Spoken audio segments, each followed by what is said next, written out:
guys, welcome back to the channel. It's ID Vixen back with a brand new video.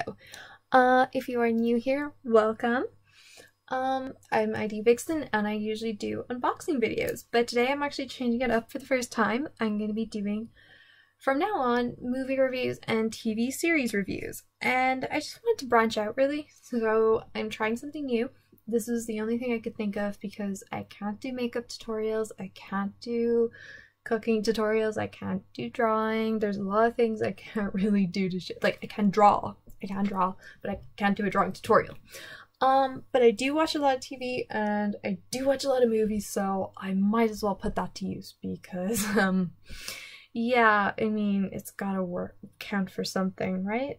So, Game of Thrones is going to be what I'm reviewing now, the newest episode of the series. So if you have not watched it yet, please do not continue watching this video. I don't want to be responsible for any spoilers, like the show was spoiled for me by HBO. They released a video before the series was released in my country, so I was very upset by that. But what can you do?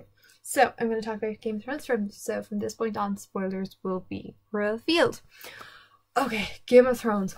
Oh my god, this was probably one of the biggest episodes of the series. Like, oh my, wow, this is what it's been building up to, you know? It doesn't get any bigger than this. It's the battle for the Night King. Since the first episode, we knew the White Walkers were coming.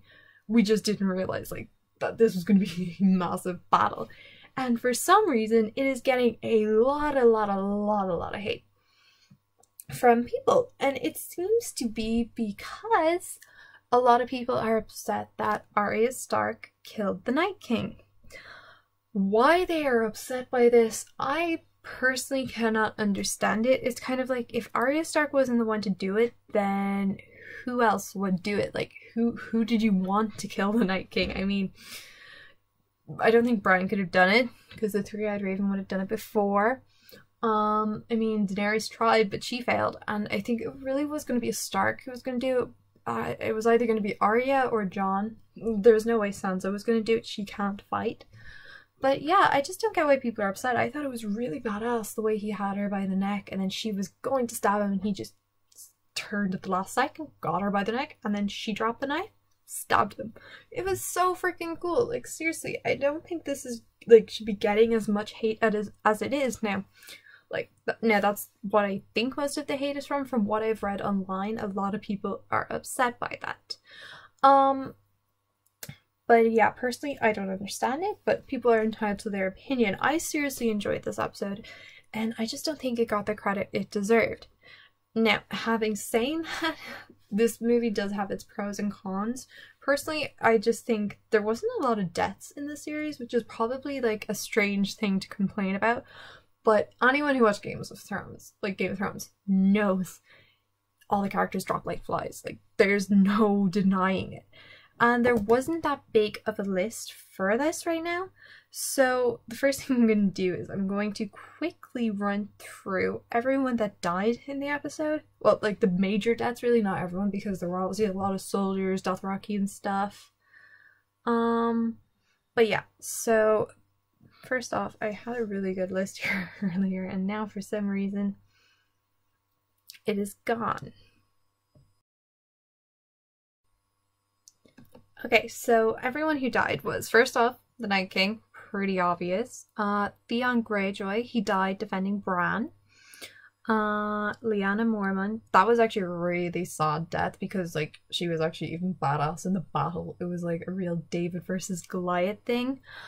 Yeah, I loved her as a character. Ser Jorah Mormont, that was also really sad. He died in the friend zone. I really was hoping that, like, if he survived, that he would get with Daenerys or they'd have some sort of a kiss, because obviously now with the whole her being revealed that she is Jon's, and that, like, that's obviously not going to happen now, and I just was hoping that maybe they get together, because I really think she overlooked him. Like, he was so sweet. He really did love her. Like, he did everything for her. Lord Beric Dondarrion, so that's the guy with the eye patch and the flaming sword, and he drinks a lot and he comes back to life. He died. It was really sad. Ed Tollett, also known as Dolorous Ed, So he was the guy who became the commander of the Night's Watch after Jon Snow passed it on to him. Viserion died in the last season, but then obviously he was brought back and he became the Night King's newest dragon, but he died. And then pretty much every Dothraki and the amount of Unsullied died. But yeah, so those were some like deaths that happened in the series.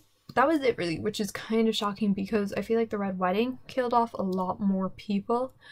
But I don't think it was a bad episode, but like again, it makes sense why a lot of them survived. You know, obviously you have Jon, Daenerys, Arya, Bran, Sansa, Tyrion, Jaime, Brienne of Tarth, Pod, Sir Davos. Like a lot of them are alive now. You said they died, no.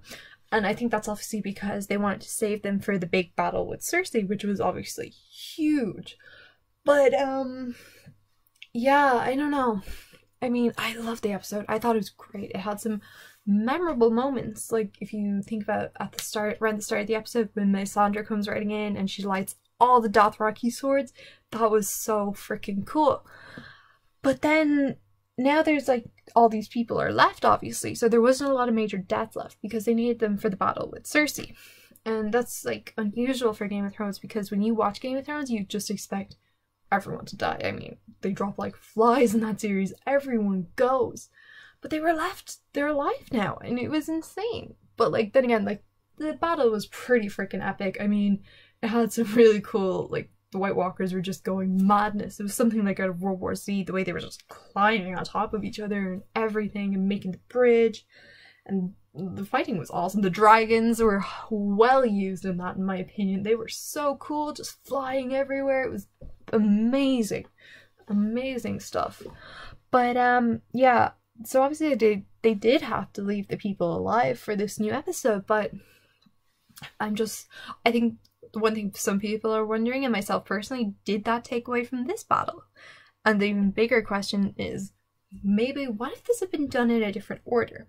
What if the battle with Cersei had actually been done first, and then this battle? I mean, I don't know if that would work. I can't see it working, and then part of me's like wondering, So I guess that's the next big battle, and I hope it's like amazing, because I mean, the other best battle was Battle of the Bastards between Ramsay Bolton and Jon Snow.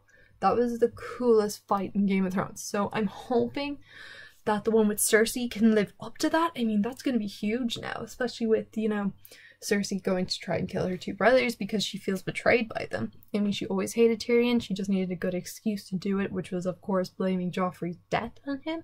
Even though, of course, the old Rose herself, can't think of her name right now for some reason, head of the Tyrell family, admitted it was her. But she still wants to kill Tyrion. She just really hates him for killing her mother. But yeah, so it's kind of like, where's Game of Thrones gonna go with next? Like, the next episode is so anticipated and I can't wait to see it. I'm gonna stay up late, I'm gonna watch it, review it as quick as possible, get it out to you guys. But yeah, no, I seriously don't think this series, like, this episode deserves all the hate it's getting. You know, a lot has happened. The camera was going everywhere. The action was insane. It was awesome. Like, I really seriously enjoyed it. I wouldn't say it was the best episode, but it definitely wasn't the worst episode. Now, personally, I can't think of an episode in Game of Thrones that was bad. Like, I know some of them have been slow, but that is always necessary for the build-up, because if they just dove right into all the fight scenes and the chaos, it wouldn't make sense. You need these slower scenes to build up the anticipation, help the story move along. Like, Game of Thrones is really well paced in my opinion. But yeah, that scene, I thought that fight scene was freaking insane. Like, seriously, I've said it a lot of times, I just don't get why it's getting the hate it is getting. So I would probably rate this episode 7 out of 10. Like I said, it wasn't the best, but it wasn't the worst. But I really did enjoy it. Don't get me wrong. Like, I thought it was great, personally. So I really, really can't wait to see what's going to happen next. But I just don't understand, in my opinion, why everyone is disappointed over Arya and the Night King. Like I said, who else could have done it? If you think someone else would have done a better job of killing them, let me know down below in the comments. You know, like, let's get a dialogue going. I'm up for this. So guys, if you have any other requests of things you would like me to review, please let me know down in the comments. If you are new to the channel, please subscribe. Every subscription to my channel means the world to me. We're on 31 at the moment. I would love to have at least one more after this. It's baby steps. And of course, please smash the thumbs up button. It all means a lot. And of course, check out my Instagram account, ID_MonicaS123XX. Alright guys, thank you for watching. This is ID Vixen signing off.